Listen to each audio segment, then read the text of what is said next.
Uçurum uçurum gözlerine, baktım sensin.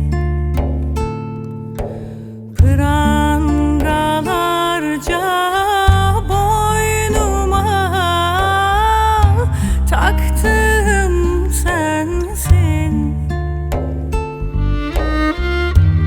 Deli deli boranlarda, aç denizlerde, teninin tuzunu canım tattım sensin. Yanarım yanarım, tutuşur yanarım, kavurur ateşim seni de beni de belalım. Yanarım yanarım, tutuşur yanarım, kavurur ateşim seni de beni de belalım. Ah, belalım.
Gün değmemiş ormanlarda, gittiğim sensin.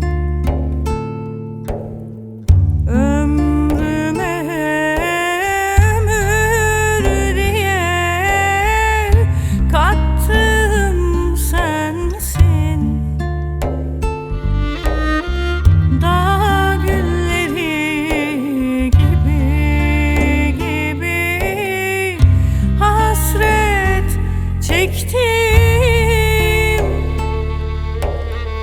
Her gece uyku diye yattım sensin. Yanarım yanarım, tutuşur yanarım, kavurur ateşim seni de beni de belalım. Yanarım yanarım, tutuşur yanarım, kavurur ateşim seni